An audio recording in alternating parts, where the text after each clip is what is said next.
एक गांव में एक लोहार रहा करता था। वो बहुत मेहनती था। दिन रात जलती भट्टी के सामने बैठकर काम किया करता था, जिसकी वजह से उसके घर में कभी पैसों की कमी नहीं आती थी।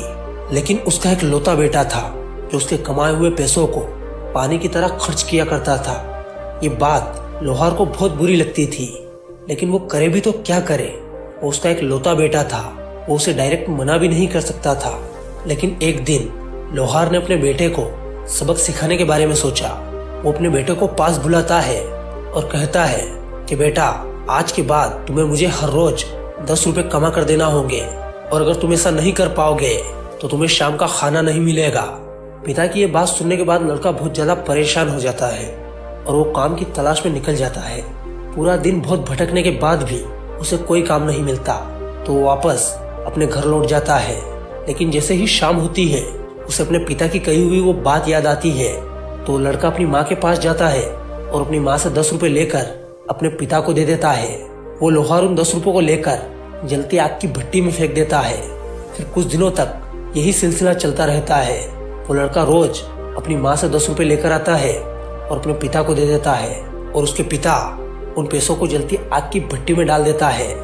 लेकिन एक दिन उसकी माँ उस लड़के को पैसे देने से मना कर देती है कि बेटा, रोज रोज तुम पैसों का क्या करते हो, और रोज रोज मैं तुम्हारे लिए पैसे कहाँ से लाऊं? तुम पैसे अपने पिता से क्यों नहीं मांगते? तो माँ की ये बात सुनने के बाद वो लड़का और ज्यादा परेशान हो जाता है और वो एक बार फिर काम की तलाश में निकल जाता है। लेकिन बहुत भटकने के बाद भी उसे कहीं पर कोई काम नहीं मिलता। फिर वो अपने घर की ओर लौटने ही वाला था कि रास्ते में उसे एक बूढ़ा आदमी दिखाई देता है, जिसके पास लकड़ियों का बड़ा सा गट्ठर था और वो किसी का इंतजार कर रहा था। तो लड़का उस बूढ़े आदमी के पास जाता है और उनसे कहता है कि अगर आप बुरा ना मानो तो मैं आपके लकड़ियों के गट्ठर को आपके घर तक पहुंचा सकता हूं, जिसके बदले में आप मुझे 10 रुपए दे देना। लड़के की ये बात सुनने के बाद वो बूढ़ा आदमी मान जाता है।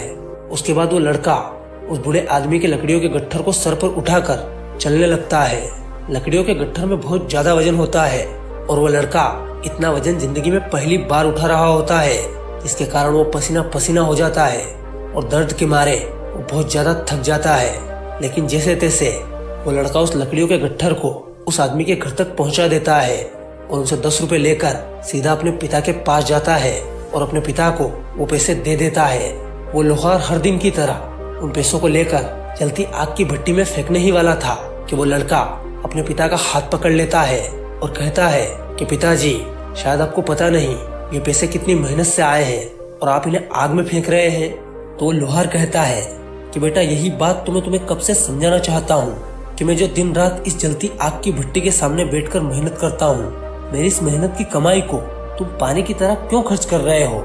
तुम्हें कब समझ आएगा कि पैसा बहुत कीमती होता है, पैसे को कमाने के लिए बहुत मेहनत करना पड़ती है।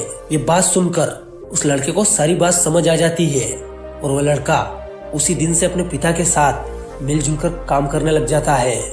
दोस्तों, इस छोटी सी कहानी के माध्यम से मैं बस आपको यह बताना चाहता हूँ कि आप अपने माता पिता की कमाई को फिजूल कहीं पर खर्च ना करें। जहाँ हो सकता है बस वहीं लगाएं, बाकी फिजूल कहीं पर भी 1 रुपया खर्च ना करें, क्योंकि दोस्तों पैसा बहुत कीमती होता है और इसे बड़ी मेहनत से कमाया जाता है।